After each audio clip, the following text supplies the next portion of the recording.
Hi, my name is Marcia Metzger, and this presentation is the show and tell of SEL and the 15 plus harmful elements. SEL stands for social and emotional learning, and through this presentation, we're going to cover where it comes from and how far-reaching it is, and some of the major people that are behind this effort. This presentation is brought to you through Protect Child Health Coalition, and we want to just inform the public of how all of this began and where it appears to be going. So let's get started. Social and emotional learning is a non-academic product that is found in the schools in the United States. SEL is an overall digital framework. SEL also can be compared to a Trojan horse. It looks friendly and useful until the bait and switch is revealed, because this curriculum that comes through SEL is housing many of those controversial elements that you are seeing in these school board meetings on these viral videos where parents are crying out against critical race theory, diversity, equity, inclusion, LGBTQ, and all of the radical sex education materials that are coming forward. Many of these materials have been in the schools. They try to come into the schools, but because of measures that are in place by many schools, they've not been successful. This design with this Trojan horse entry, so to speak, is absolutely to get around all of these protective measures that school districts have in place in order to indoctrinate students and inculcate their minds with a repeated effort to gain access to their thoughts and their minds and to replace their voice as the parenting voice for your child. We'll break this down slide by slide and talk through it together. So like I said, it looks friendly at first. It looks useful, because who does not want the social and emotional needs of their children met? Social and emotional needs are important, and our mental health providers are important people as well, and they do a great job. However, in the name of mental health, this particular program has hijacked what used to be a very good service for our country. And it's not fair to our social workers that are legitimate people that come in to help students on a daily basis. This particular programming, it has something far more insidious, as we will disclose to you as we go through this. I like to compare kudzu with SEL. Kudzu, it grows about a foot per day. It maxes out at 98 feet per vine, and it can be as large as 10 inches around in circumference.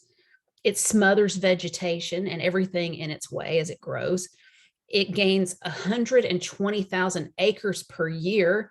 Power companies spend millions trying to control it, at the tune of $5,000 per 2.5 acres.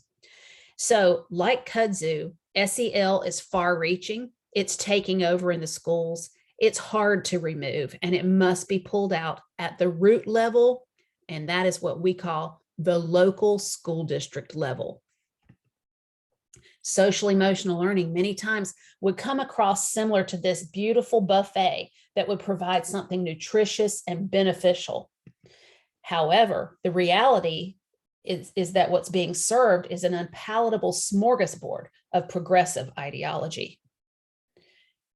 All of these different concepts and elements and ideologies that are stuck to the wall here in this little cafeteria line, these could be some of the things being served at your school, and it could be totally unknown to you. And it also could be that your child has already been introduced to some of these, and that they are experiencing a form of what we call self-censorship, because they don't want to bring attention to it for fear that you would be upset and maybe embarrass them at school when you confront it. Kids do this all the time. This has been going on for years. Also, it may be that their friends at school are all down for something like this, and they're just trying to understand and they're trying to be a friend to that person and saying that they go along with them if that's the way they want to go. There's so many reasons in the immature mind of why a child could be influenced and led into this. So anyway, the question is down at the bottom, what is your child's school serving? By the time we get through with this presentation, hopefully you will glean some information and have an understanding of exactly what you need to do in your particular school to find out. I call this the spaghetti doctrine. Now, this is a lot of different forms of pasta. It's not just spaghetti, but you'll get the gist of what I'm doing. You've heard the proverbial term of what sticks to the wall. Let's see what kind of spaghetti will stick to the wall on this situation or that situation. And that's kind of where I'm going with this. When you look at how I've labeled each of these pasta elements on this particular chart, these are all of the different divisions that schools in the social and emotional learning program and platform, these are some of the things that they're promoting. CRT is critical race theory. Sometimes it comes packaged as culturally responsive or culturally relevant teaching, which they kind of promote kind of as a substitute for CRT, just so they don't have to say CRT. There's also some students are going to be down for global warming or evolution or socialism or immigration status. And we know that some students are going to be completely opposite of that, depending on how they're brought up in their home. Sex education. Also, there are two different platforms for sex education. There's comprehensive sex education, which is more of a radical approach that's backed by Planned Parenthood, or there's an abstinence education that warns of things that can happen to take you off of your path for your ideal future in the event that you experience pregnancy or disease or something of that nature. Also, there are social justice issues that get brought up and brought forward with immature voices that don't understand all of the social justice issues.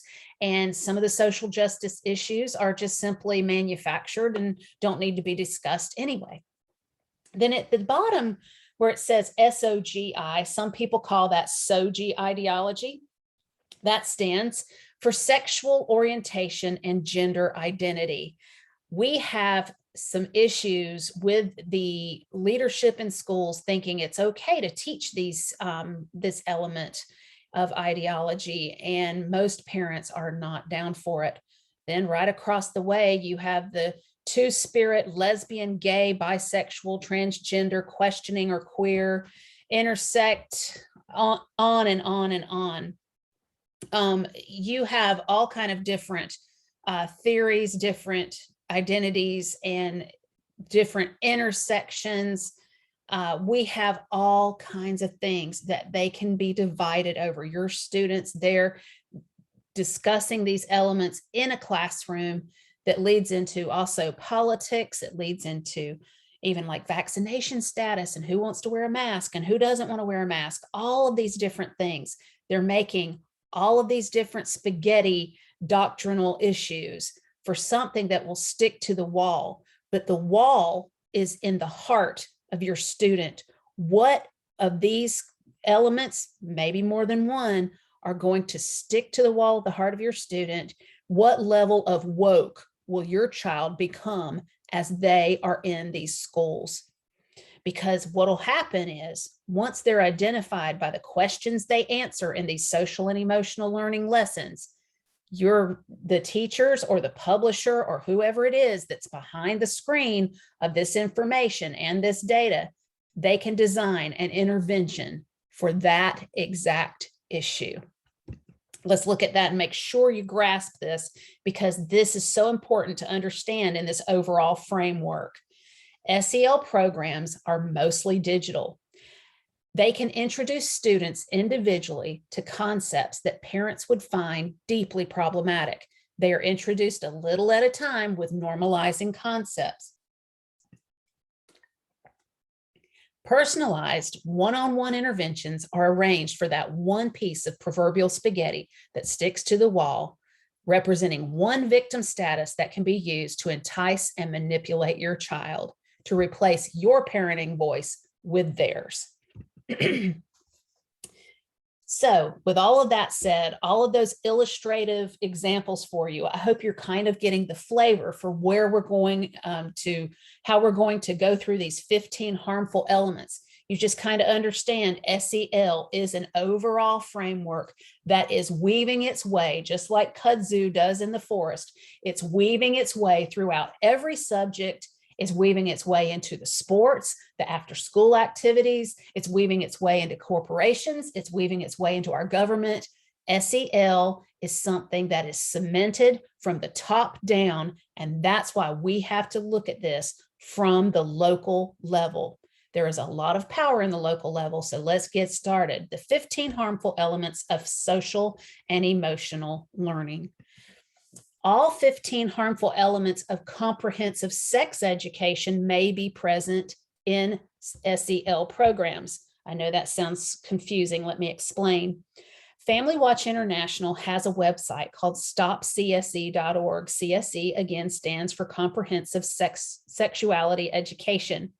So what I'm saying, they have already designed pretty much a list of 15 harmful elements for radical sex education that used to be contained within a health class that you could opt your student out of completely. Well, SEL, being that it is woven into every single class, it's impossible pretty much to opt them out, even though you can try and should try to do so, which we will talk about at the end of the program. All 15 harmful elements of comprehensive sex ed, though, may be present, or maybe just a few of them may be present in your actual social and emotional learning platform. There are two platforms for sex education in the schools. One is comprehensive sex education, and which is backed primarily by Planned Parenthood, or there's abstinence education, which is primarily backed by a company by the name of Ascend, ASCEND.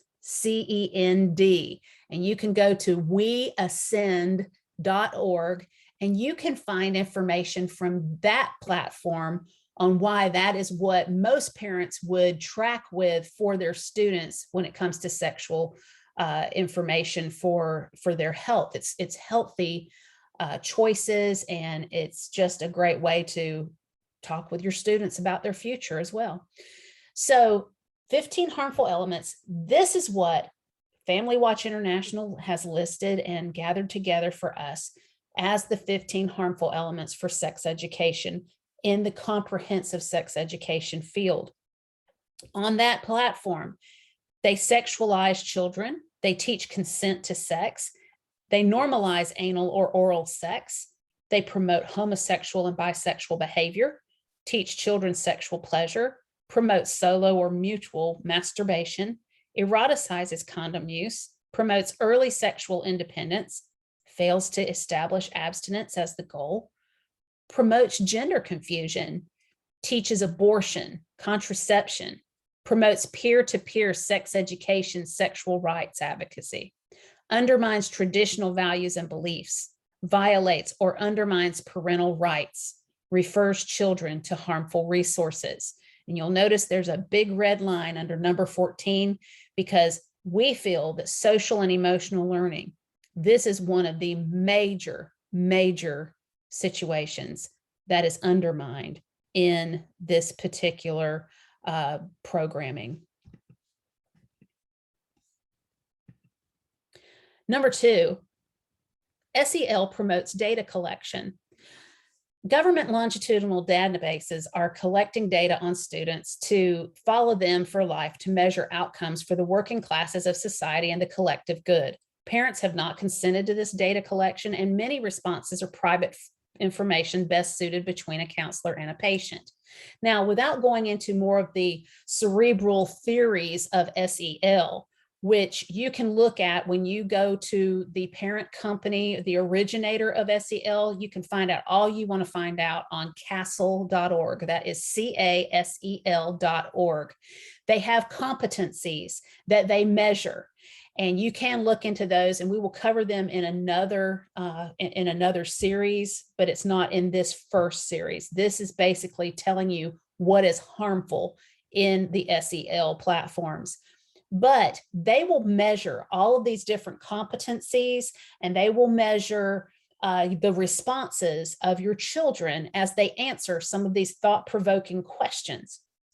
This is something that parents have not consented to, and this data collection and many responses are private information that are best suited between a counselor and a patient. Excuse me. This is one of the government websites that collects data. And when you go to this particular website, you can click on all of these files, and some of it's just basic information that you would collect in a normal school.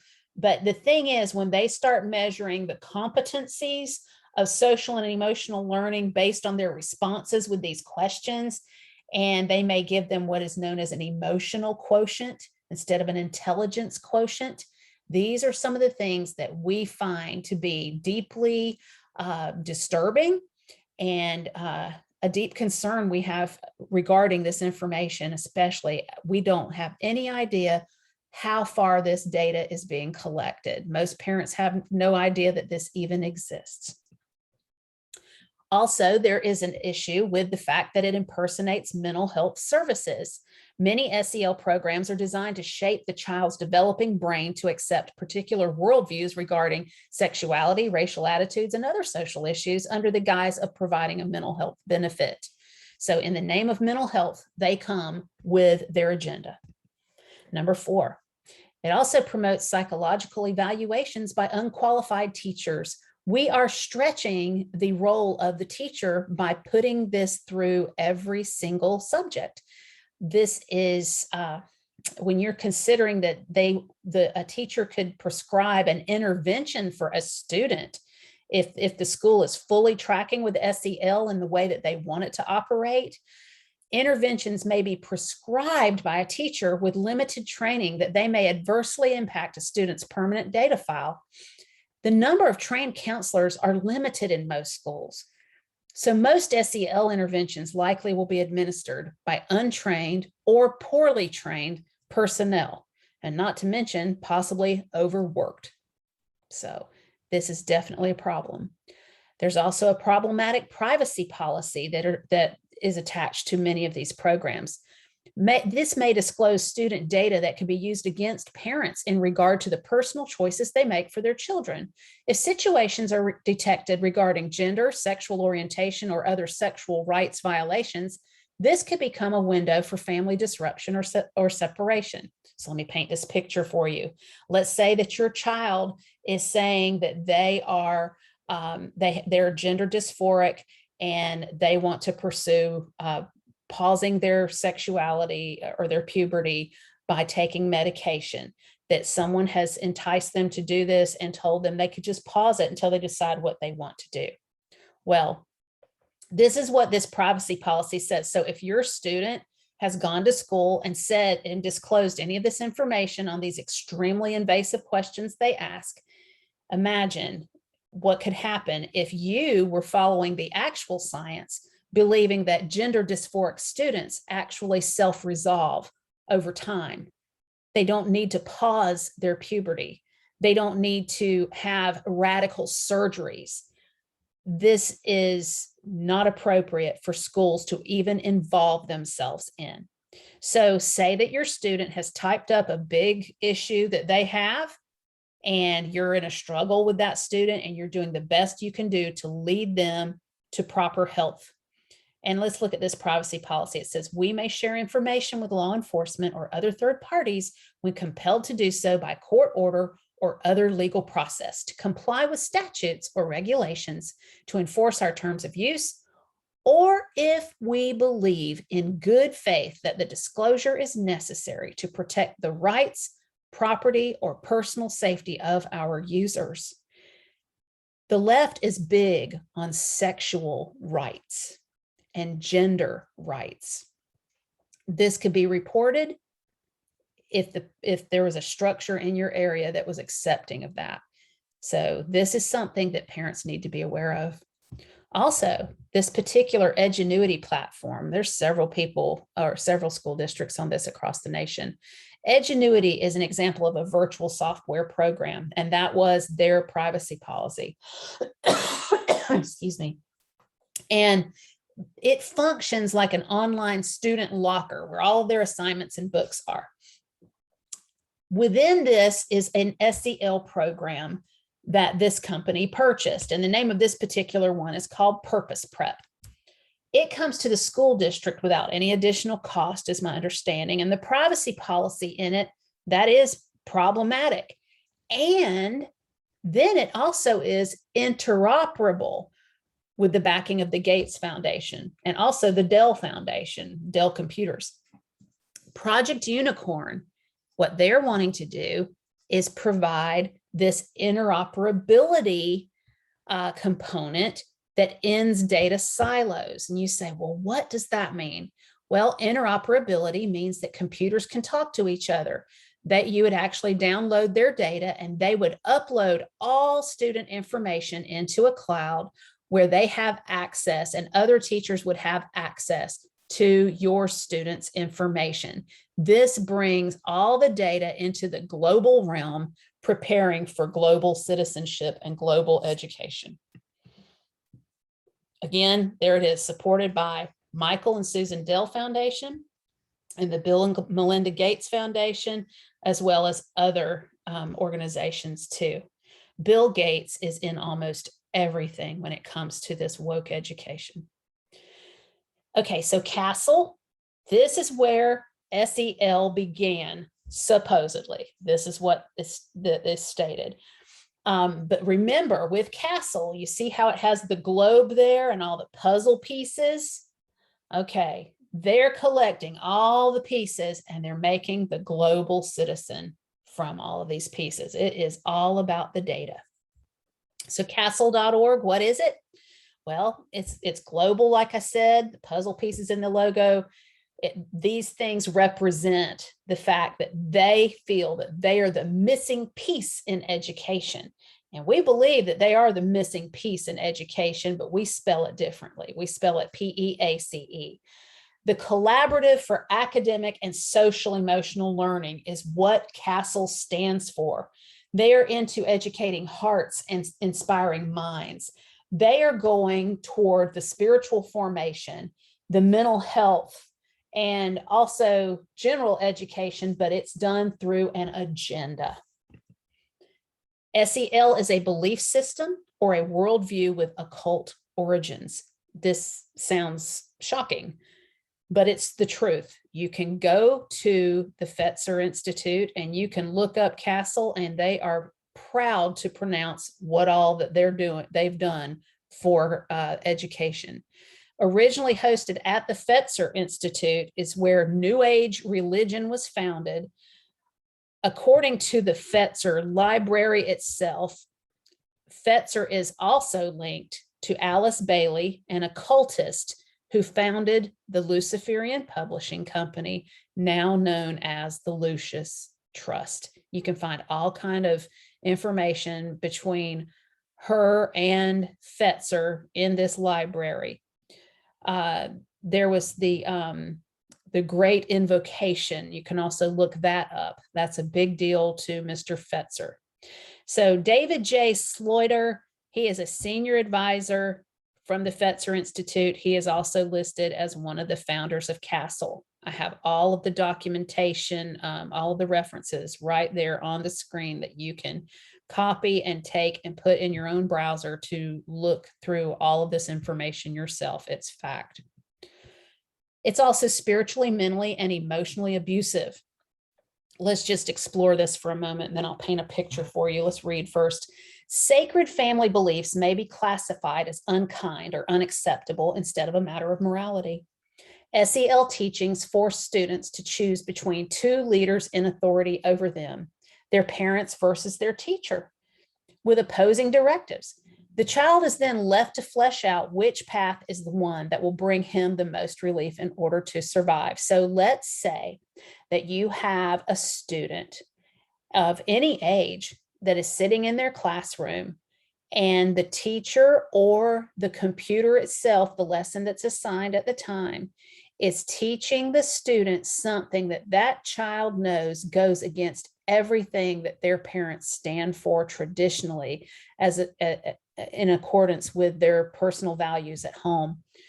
This child is left to make a decision at that point, which is totally unfair to this kid, whether or not they want to believe their parent or whether or not they want to believe what's before them. You know, this is a place where this is invading the privacy of the home, and it's invading the parental rights. These individual parental rights are being so trampled in this kind of curriculum. So you can well imagine one of the terms that is used whenever you are put in the middle between two authority leaders in your life, it puts your brain in what's called a double bind.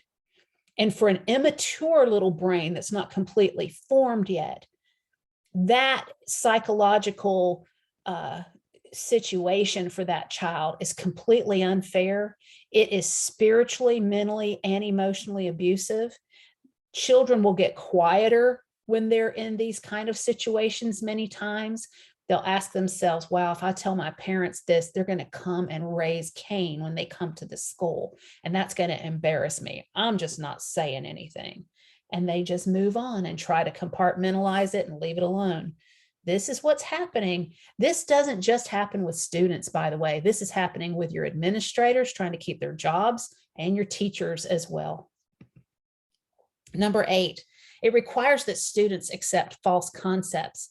All right, let's go through this. SOGI, which is the sexual orientation and gender identity. All of these acronyms get a little bit crazy.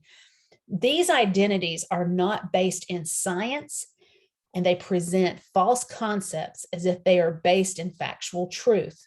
Some assignments force students to produce false confessions regarding oppression and expressed acceptance of ideologies that may contradict sincerely held beliefs.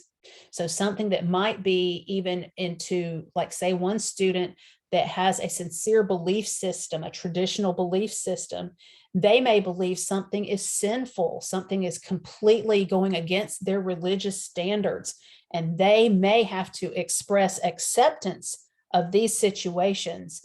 And that, again, produces that double bind experience. So it requires students also to accept false concepts when it comes to gender identity. Many people believe there is male and female, and that is it.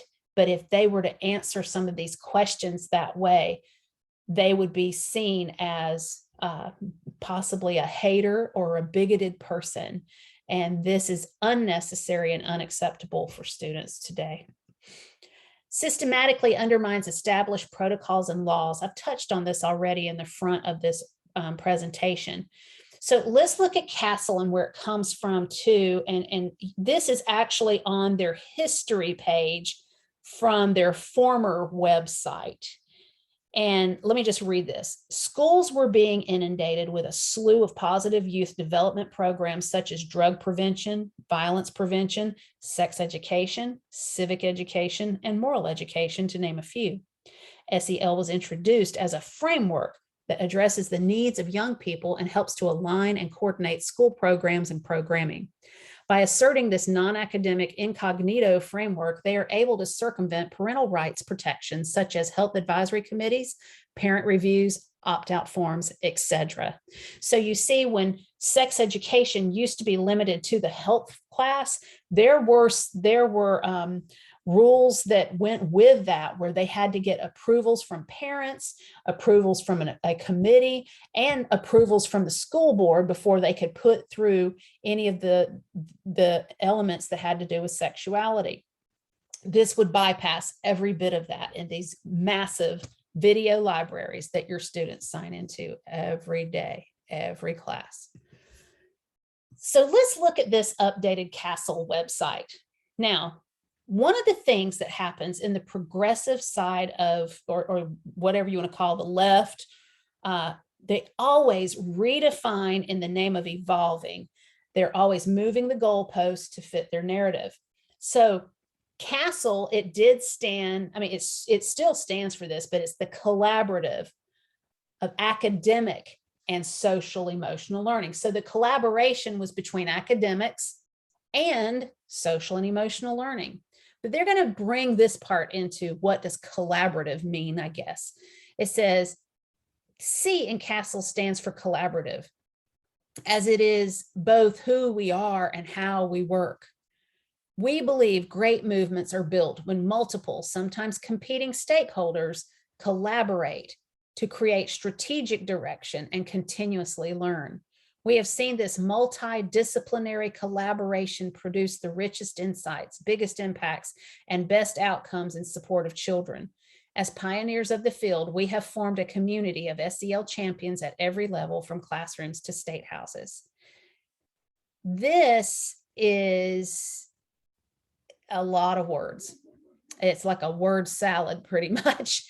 Stakeholders, and bringing these things into the common marketplace. You know, they call our students human capital even. I mean, they call all of us human capital. As pioneers of the field, we have formed a community of SEL champions at every level, from classrooms to state houses. This is true. Personally, I worked for Geico for years. I worked for them for 12 years. It was Warren Buffett's first investment, if I remember correctly. And anyway, Geico Insurance, for me, it was a great place to work. I learned a lot, but it was very interesting. I was in supervisory management, and I was also a trainer for a little while. And when we had these situations happen, I believe it was after the Rodney King riots in the 90s, we were addressed with, as supervisors and trainers, with bringing lessons to our associates regarding diversity. And I had to do diversity training. I believe that many of these kinds of programs are in place, that they were probably a prelude to some of these things. I mean, the fact that I worked there, and I recall how odd it made everyone feel. I had some of my closest friends at Geico were Black, and there were many people there that were also homosexual, and people got along as they worked. We had a good working relationship as far as I could see. But what happened, what happened was, after we started having these diversity trainings, and every person in the building, and at that point in time in Macon, Georgia, there was like 1,100 people there at the time. Every one of us had to go through the diversity training, and it got to the point where people were tired of it. They didn't want to go to it, and they were just like, you know, are we wasting time here? I mean, some people did not receive it well, others received it okay. And we did learn some things, and we were very, I believe that sometimes it produced maybe a greater sensitivity to things, but for the most part, I think it was it left us with some odd feelings. I mean, that was my take on it, but I don't know. I like to be sensitive to other people, and I like to make other people feel good about themselves. That's just how I see those things. But remember the spaghetti doctrine. The updated spaghetti on this updated website, they even add more. All young people across race, ethnicity, family income levels, so we're bringing class into it, learning abilities, home language, immigration status, gender identity, sexual orientation, and other factors. You know, more and more dividing us into groups and groups and more groups. These are the things that they keep focused on, and they keep stirred up. So again, here's the former website. Now, this is where things start getting a little more interesting to me, especially. It talks about CASTLE was formed in 1994. That's a couple of years. I think Rodney King riots were around 92. Not that that was the full driving force of all of this, but I know there was some upheaval going on in the nation in these regards, and there always has been. But it was just interesting in this time frame. SEL started in the Fetzer Institute. So remember, the Fetzer Institute is the where New Age religion was formed, which is kind of a universalism or a secular humanistic way of living your life in a belief system. we've read several of these comments in the last paragraph already, but when you consider that they talk about how both CASEL and the term social and emotional learning emerged from a meeting in '94 hosted by the Fetzer Institute, that these attendees included researchers, educators, and child advocates involved in various education-based efforts to promote positive development in children. These SEL pioneers came together to address a concern about the ineffective school programming and lack of coordination among programs at the school level. So you see all of these things. So it's just a meeting, and the attendees were researchers, educators, you know. We see the founders, you know, there's several listed. I find it very interesting that there's a global elitist, Eileen Rothschild Grold. All of this can be found on this web archive. I had to go in the Wayback Machine to get this, because when I pulled it up, I couldn't believe it had changed already. So look at this real carefully, because on here, you do not see any one person that's given credit for the foundation of CASEL or SEL. Not one person. This is all a bunch of different people. But now all of a sudden, just this month, this is October 21 that we're in now, just this past month in September, the story changes. Let's read this page. The story of SEL is as old as the first relationships between teachers and students. The principles of SEL are present in every caring, collaborative relationship and live in the partnerships between students, schools, families, and communities throughout histories. But the work of formalizing this field began more recently. In 1968, Dr. James Comer and his colleagues at Yale University's Child Study Center began a program to put their ideas supporting the whole child into practice at 2 schools in New Haven, Connecticut. By the early 80s, the 2 schools saw a decline in behavior challenges and exceeded the national average in academic performance. That sounds like a great thing that happened. Building on that work, the superintendent of New Haven Public Schools, John Doe Jr., called for a district-wide focus on social development. From 1987 to 92, a group of educators and researchers led by Timothy Shriver and Dr. Roger P. Weisberg began the New Haven Social Development Program that pioneered SEL strategies across K-12 classrooms.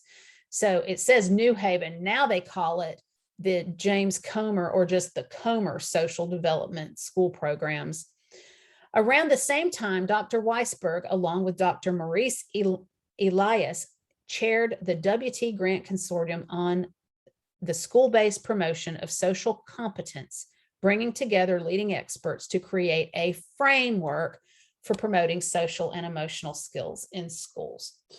So you go from Comer not even being mentioned to now he has the starring role.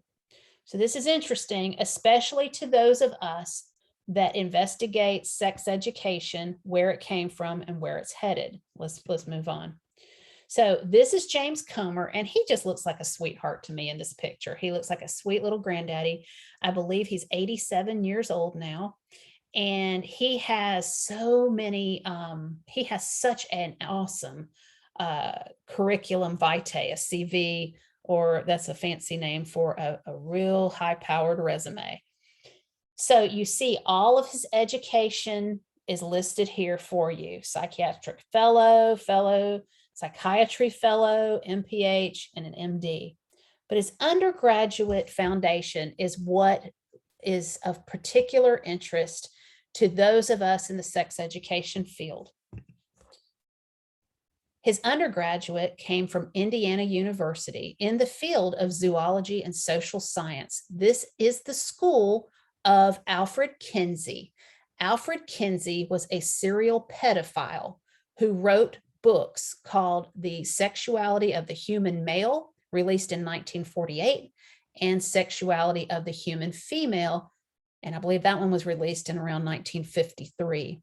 So this particular Dr. James Comer was at Indiana University when all of this extreme popularity hit during this time frame at Indiana University.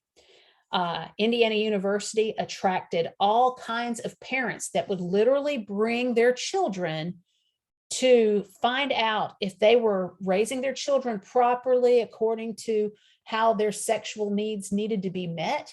Their theory was that sexuality started at birth, that children are sexual from birth.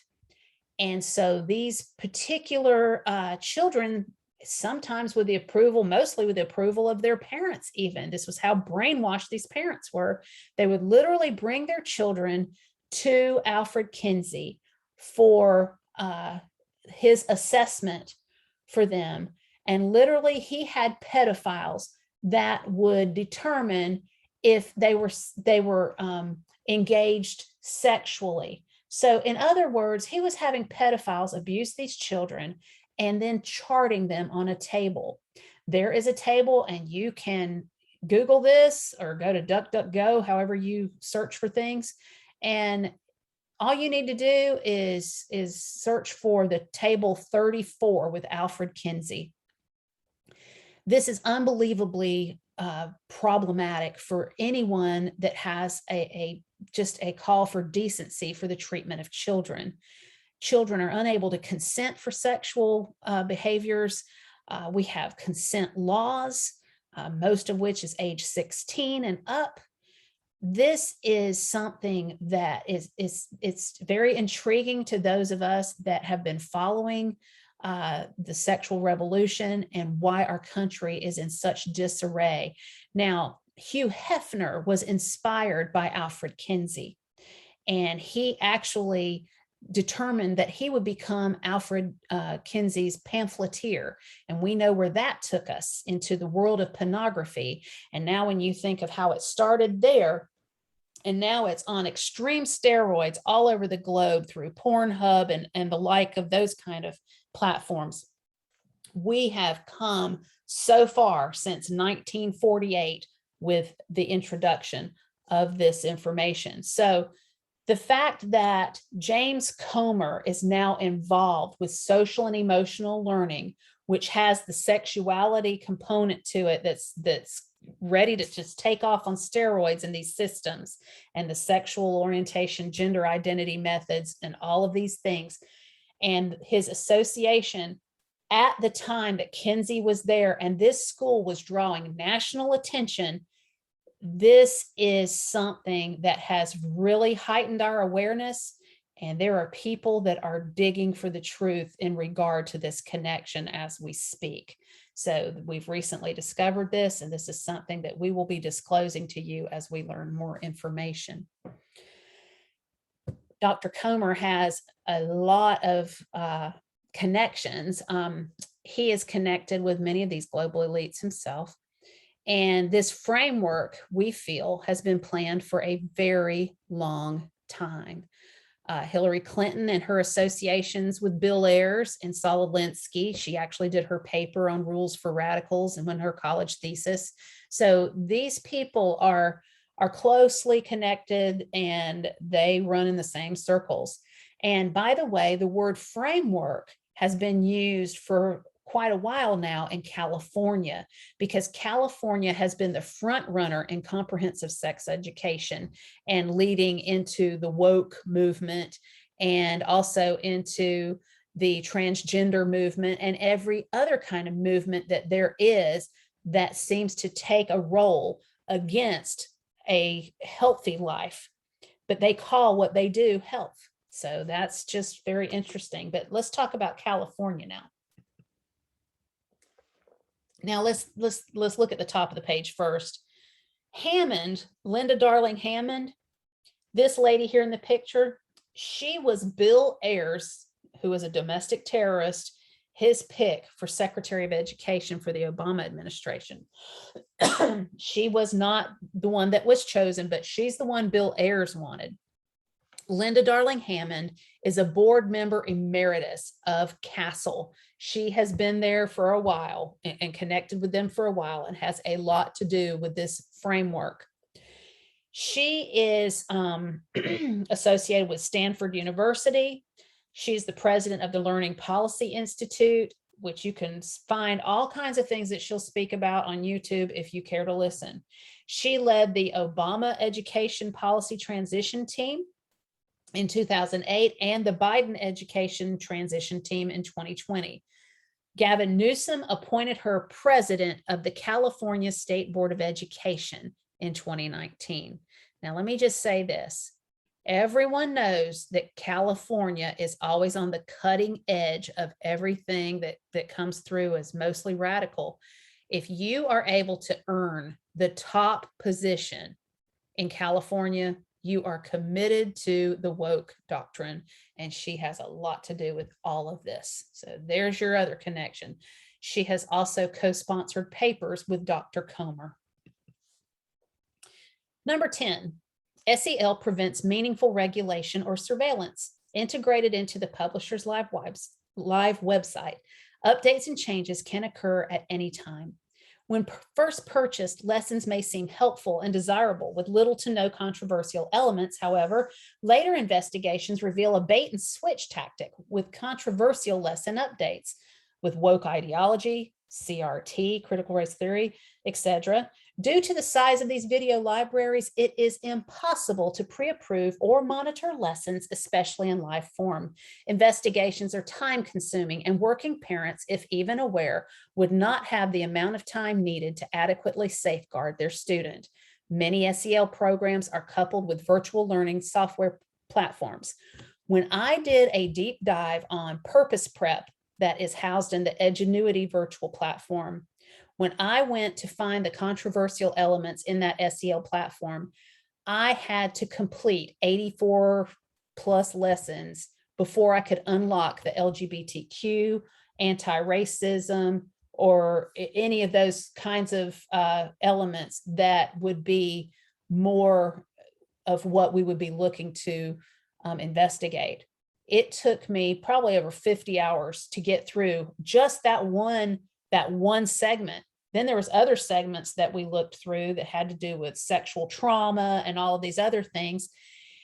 And there's literally a transgendered young man that is teaching. His name is Elijah Proge. And not everyone has that many hours to look through these things. I work at this full time, and I can't get over just how strategically placed it was. And that is something that we definitely brought attention to with their school and school board. Revisionist lessons. So the thing is, you can't just look at the SEL program. You can't just look at the sex education program. They are taking this through every subject there is. Due to the progressive integration of SEL with other classes, revisionist history, science, human geography, and even math concepts have been observed in schools that fully embrace SEL. CASEL promotes itself as the lever for equity and social justice. So when you consider that they are taking this through every single subject and manipulating those subjects to continue their agenda through the subjects, even in math, because math represents truth, to make students just do the evaluations of math and come to different answers, the common core ideas of estimating and things of that nature. A lot of the math concepts, it's just interesting. Even everyone's heard that math, so to speak, is racist because some people can grasp it and some don't. And who knows who they're singling out, saying they can't because it's a racial issue. It's just unbelievable. There are some people that are far more advanced in mathematics than others, and it has nothing to do with skin color. Division, this is what we teach. It's for math class. It's not for the systematic destruction of our children in schools. We need to stop this. The word inculcate, it's not something that you hear people use over and over again, but I am hearing it more and more when it comes to SEL. To inculcate someone it's just badgering their brain with repetitive lessons over the same thing until you just go ahead and accept it. It is a brainwashing. It's like indoctrination, except I think it's indoctrination on steroids. Number 12, schools are heavily funded with targeted grants. Always follow the money and investigations. If I were to take time to tell you all of the things that I've heard about financially with this situation, this lesson would be so long you would fall over. So always follow the money. If you're a person that likes to follow the money on things, you have got your work cut out for you, and it should be something that you can really, hopefully you'll take it and educate others like I'm doing here with the rest of it. Learning loss, they have identified as a primary need for SEL, and they required abundant funding. We have more money going to our schools. However, not one subject are our students as a whole, they're not passing. Our rates for our education system are dismal when it comes to the results. Here we go now too. It was founded and financed by globalists. Let's just look at this. CASEL's website reveals its corporate and foundational connections. Corporate partners include, let me go to the next slide because I have them listed a little more broadly for you. Allstate, the Gates Foundation, the Zuckerberg Initiative, LG Electronics USA, New Profit, the Novo Foundation, which is Warren Buffett's family. I think Peter Buffett runs it. And there might even be a couple of more of these that are related to the Buffetts. Robert Wood Johnson Foundation, Susan Crown Exchange, the Wallace Foundation, and more. All of these investors and these funding partners, they have an agenda. Number 14, promotes activism, allegiance, and division. Critical race theory and Marxist lessons are taught regarding oppression, oppressors, intersectionality, race, gender, and religion in ways that promote illegal sectarian concepts. Community organizing events and after-school programs are routinely promoted. CASEL is committed to the morally bankrupt woke doctrine of radical progressives. Let's look at their pledge. So let's develop student activists is basically what's going on here. Many of the sex education programs are like this as well. Let's take a peek at this particular pledge. We're just going to look at the bottom part of it. They say, now imagine a kid saying this, coming to a place where they're willing to pledge this. I will work along others to identify and dismantle inequities. What does that involve? Stand up to injustice and use our collective voice and power to create spaces where everyone thrives. I will use my power, my privilege, my time, my work, my influence, my lived experience, my love, my passion, my energy, and my resolve. Because when we commit to social and emotional learning, we can build stronger schools and communities today and a more just and caring world tomorrow. Parents, that is an undermining of your standing in your child's life. Most parents do not know what's going on in this business. They do not know about SEL or CASEL, nor do they know how it invades their privacy or how it tracks data on their students that will follow them for life. SEL is like kudzu.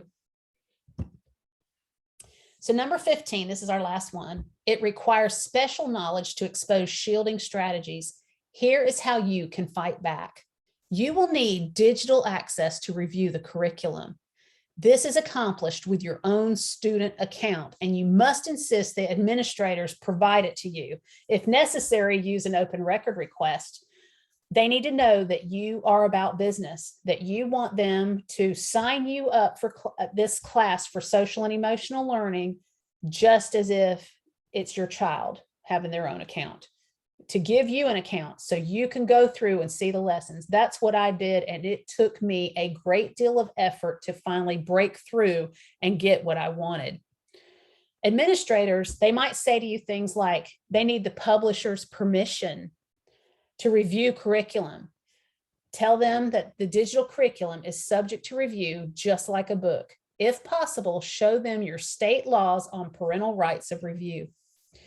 If a school uses the excuse of FERPA, Family Educational Rights and Privacy Acts, kind of like HIPAA, except for school records, if they use that to refuse access, say to them, no, You can't hide behind FERPA because I don't want to see a child's answers. I just want to see the curriculum. Just like if it were a book, just because it's digital doesn't mean as a parent or as a taxpayer that we cannot see it. Then there's another, it's copyright infringement. This one is just ridiculous. They say that they may use this to discourage access because they think that you're going to take their information and reproduce it and sell it. No, that is not going to fly because it's just like a book. You should be able to have access to it to find out what's being taught so you can make a proper decision for your student, and so you can raise a red flag to other parents and let them know what's going on. And that's what they're afraid of, essentially. Schools also may try to provide scope and sequence documents for the program to see if you will accept that as a curriculum. This is more like a table of contents, not the actual curriculum. So if they just hand you the scope and sequence, you're just like, no, that's not going to cut it. No, they did all of these to me in this one school system. And finally, I just did the open record on them and I said, give me a sign-on code. I want to sign into this and see it for myself. I finally got that because they were afraid of legal action. So this is the end of part one, but I want to leave you with this. This is a parent toolkit. And while some people think this might not work because there's no way that you could opt your kid out of the entire overlay of this material throughout a school day, if enough parents were to bring this and there's petitions in this toolkit, there's opt-out forms in the toolkit, and there's all kind of information that you can try, instructions for open records, all kinds of things. Protect Student Health Georgia did a fantastic job putting this information together. It is worth the try. Do it. Just do it and bring attention to it.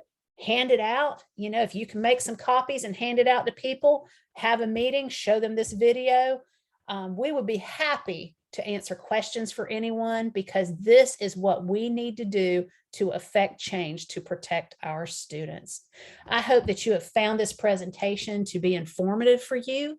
And if you should have any questions, you can always contact us at one of these 3 platforms. We are in this to help students, and we are in it to win it. Gatekeeping is a wonderful principle, and it's going to take every single one of us to make sure that our students are taken care of. So let's see what we can do with these things to see if we can do something to salvage what's left of our public schools, because we are in a post-trust era. But we need to go and look and see the truth and see what's after our kids and make our decisions based on that truth. And as communities, we need to take this local control and understand that we can impact the change that is needed. Look at your state laws and stand on them. Again, this is Marcia Metzger with Choose Now, and also with Protect Child Health Coalition. And I'm also connected with Protect Student Health Georgia. And we are all here to support you. Have a great day. Thank you for tuning in.